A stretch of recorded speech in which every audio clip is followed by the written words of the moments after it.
Greetings, welcome. I am Halcyon with the 2007 Burning Man tips and tricks video.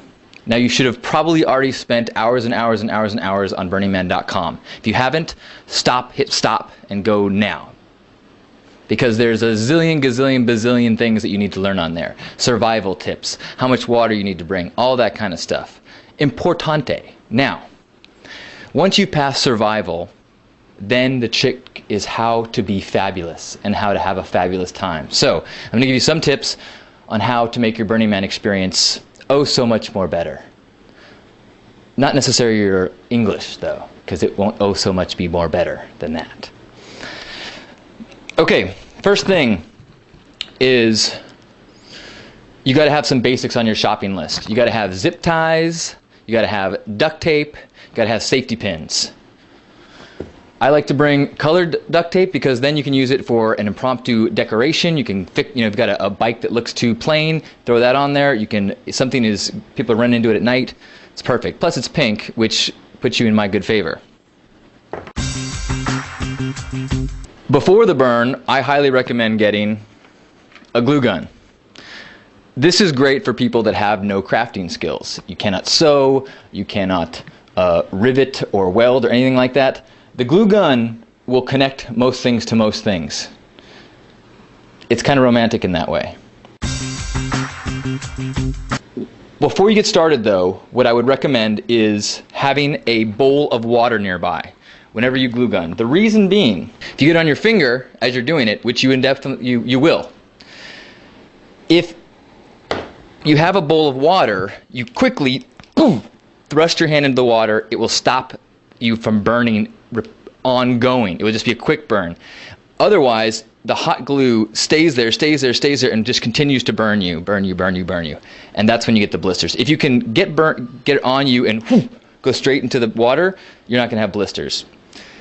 Nothing worse than starting a week in the desert for survival camping with blisters all over your hands.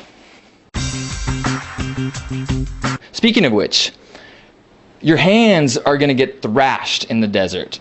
The dust is terrible. It makes your fingernails feel like... So have gloves, at least one pair of gloves, several pairs of gloves, and here's the kicker. Have gloves packed in a place where you can get them right when you get there.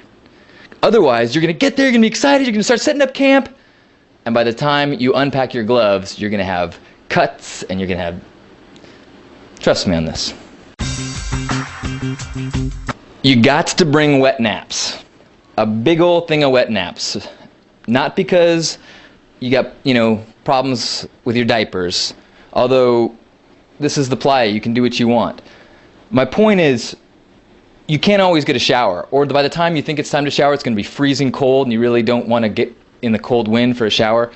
Wet naps get that top coat of dust and sunscreen off of you and make you semi-presentable for, intimate moments.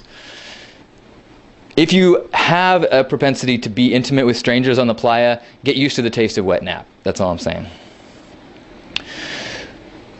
If you have your timing right, here's how you save a lot of water and get great showers. The water trucks. Water trucks go through the town a couple times a day through the streets, and they drop, they just have a steady stream of water that gets the dust so that it kicks the dust down. It goes slow enough that you can trot behind it. In our camp, we always have soap laying around. Water truck! Strip down, run after the water truck, bring the soap, run behind it, soap up, then go out to the side, lather up, go back into the stream, rinse off. You're good. Make sure it's biodegradable, good kind of soap and that kind of thing. And if you're a nice person, hand the soap bar around as you're lathering. Hand it to somebody else who's simply trying to rinse. Oh, those who simply rinse.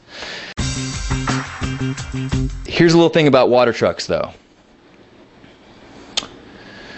They put water out, right? As I've described by their name. Water hits dust, makes, anyone? Mud. Mud is extremely slippery. So if you run full blast right up to the back, up towards the back of the water truck, this will happen to you. Yeah! You will go down. I've scraped the back of my head and my back a number of times when I forget that. So what you want to do is approach it from the side, hop in so you're on dry land that's getting water put on it. Don't run through the mud. You'll slip and you will hurt yourself.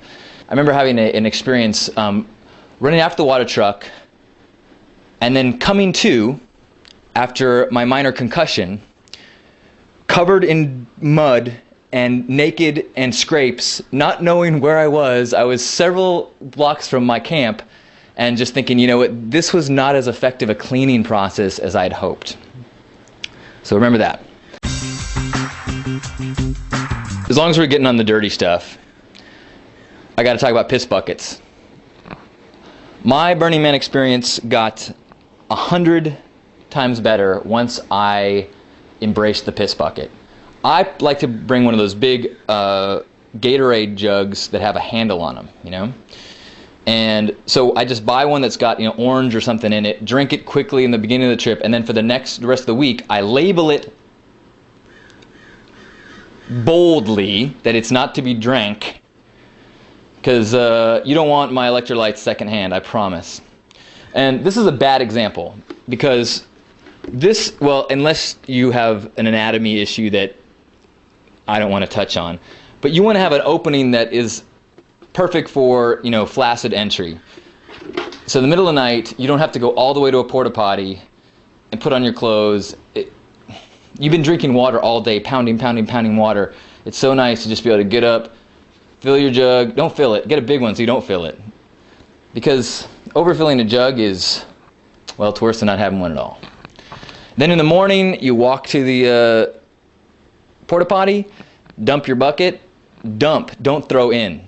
Dump, pour it out, and come back. You will thank me for this. Girls, I understand that it's tougher to aim into a large Gatorade bottle top. Many women I know bring a bucket with a lid. You know, it's probably not your ideal way to urinate. You know, we should talk more about ideal ways to urinate. Never mind, back on task. I always bring a package of brand new socks. That way, whenever I need a new pair of socks, I just put on a brand new pair of socks, wear it for a day or so.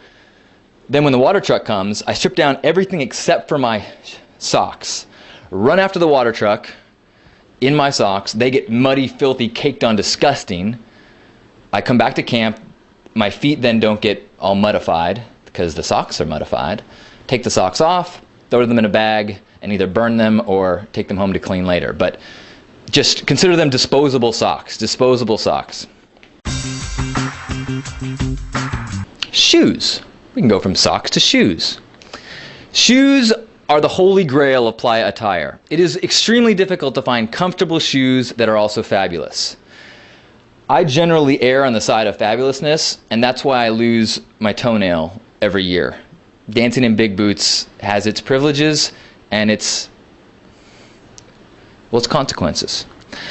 One option is to go in reverse. Find a comfortable pair of shoes, like a pair of cross trainers, cover them with something that makes them fabulous. This is a pair of cool Adidas. Don't get too concerned though with like details and exact seams and stuff. Everything you bring out there is going to get thrashed and totally dirty within a couple minutes of wearing it.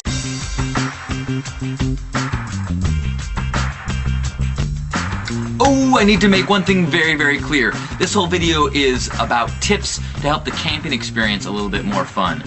It does not address what makes the Playa magic. The art, the spirit, the creativity, the freedom. For those ideas, I highly recommend you watch two other videos. One can be ordered from giftingit.com, the movie Gifting It, fantastic. The other is my personal videos that are hosted at lustmonkey.com. I'll see you at home. Yay!